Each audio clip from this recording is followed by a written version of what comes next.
ವೀಕ್ಷಕರೇ ನಮಸ್ಕಾರ. ನಾನು ನಿಮ್ಮ ನಾಗರಾಜ್ ಚೋಳೂರು, ಪ್ರಖ್ಯಾತ ಜ್ಯೋತಿಷಿ, ವಾಸ್ತು ಹಾಗೂ ಸಂಖ್ಯಾಶಾಸ್ತ್ರಜ್ಞರು ಮಾತನಾಡ್ತಾ ಇರ್ತಕ್ಕಂಥದ್ದು. ವೀಕ್ಷಕರೇ, ಇವತ್ತಿನ ಸಂಚಿಕೆಯಲ್ಲಿ ಮಿಥುನ ರಾಶಿಯವರ ಯುಗಾದಿ ಹಬ್ಬದ ವರ್ಷ ಭವಿಷ್ಯ ಫಲಾಫಲಗಳನ್ನು ತಿಳಿಸ್ಕೊಡ್ತಾ ಇದ್ದೇನೆ. ಈ ಮಿಥುನ ರಾಶಿಯವರಿಗೆ ಗುರುಬಲ ಇರೋದಿಲ್ಲ. ಎಲ್ಲ ವಿಚಾರಗಳಲ್ಲಿ, ವ್ಯವಹಾರಗಳಲ್ಲಿ, ಮನೆ ಕಟ್ಟೋದಾಗಿರ್ಬೋದು, ವಿವಾಹಾದಿ ಶುಭ ಕಾರ್ಯಗಳಾಗಿರ್ಬೋದು, ಹೊಸ ವ್ಯಾಪಾರ ವ್ಯವಹಾರಗಳಾಗಿರ್ಬೋದು, ಗಡಿಬಿಡಿಯ ನಿರ್ಧಾರ ತೆಗೆದುಕೊಂಬುದು ಅಷ್ಟೊಂದು ಉತ್ತಮ ಅಲ್ಲ. ಈ ಗುರುಬಲ ಇಲ್ಲದೆ ಇರುವ ಕಾರಣ 1 ವರ್ಷಗಳ ಕಾಲ, ಈ ವರ್ಷ ಪೂರ್ತಿ ಕಳೆಯವರೆಗೂ ಗುರುಬಲ ಇರೋದಿಲ್ಲ. ಮೇ 1ರಿಂದ ಇವರು ಗುರುವಾರಗಳಂದು ರಾಘವೇಂದ್ರ ಸ್ವಾಮಿಯ ದೇವಸ್ಥಾನ, ಸಾಯಿಬಾಬಾ ಮಂದಿರ ಅಥವಾ ಮಂತ್ರಾಲಯಕ್ಕೆ ಹೋಗಿ ಅಲ್ಲಿ ರಾಘವೇಂದ್ರರ ದರ್ಶನ ಮಾಡಿಕೊಂಡು ಮಂತ್ರಾಕ್ಷತೆಯನ್ನು ತೆಗೆದುಕೊಂಬರೋದು ಬಹಳ ಉತ್ತಮ. ಯಾವುದೇ ವ್ಯವಹಾರಗಳಲ್ಲಿ ಹೆಚ್ಚಿನ ಜಾಗರೂಕತೆ ವಹಿಸಿ ಸರಿಯಾದ ನಿರ್ಧಾರ ತೆಗೆದುಕೊಳ್ಳಿ. ದೊಡ್ಡ ಮಟ್ಟದ ವ್ಯವಹಾರಗಳನ್ನು ಮಾಡಲಿಕ್ಕೆ ಹೋಗಿ ಸಮಸ್ಯೆಗೆ ಸಿಲುಕಬೇಡಿ. ಹಾಗೆ ನಿಮಗೆ 10ನೇ ಮನೆಯಲ್ಲಿ ರಾಹು, ಕೇತು, ಸರ್ಪದೋಷವೂ ಸಹ ಇರೋದರಿಂದ ಈ ಸರ್ಪದೋಷದ ಪ್ರಭಾವದಿಂದ ವ್ಯಾಪಾರ ವ್ಯವಹಾರಗಳು ಏರುಪೇರಾಗ್ತವೆ. ನೀವು ಅಂದುಕೊಂಡ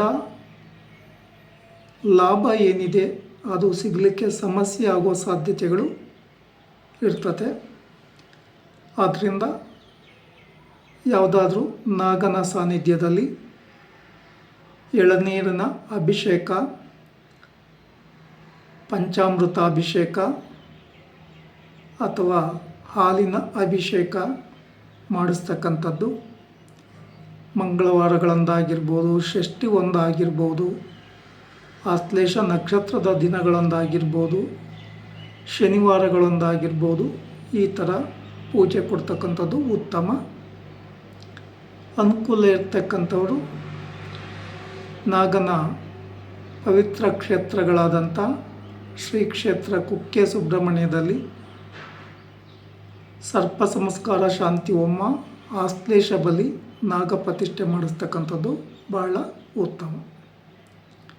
ವಿಶೇಷವಾಗಿ ನಿಮ್ಮ ವ್ಯಾಪಾರ ವ್ಯವಹಾರಗಳಲ್ಲೂ ಏರುಪೇರು ಸಾಧ್ಯತೆ ಇರ್ತದೆ. ನಿಮಗೆ ಬರಬೇಕಾದಂಥ ಹಣ ಅಂದ್ಕೊಂಡಂಥ ಟೈಮ್ಗೆ ಬರ್ದಲೇ ಇರಲಿಕ್ಕೂ ಸಾಧ್ಯತೆ ಇದೆ.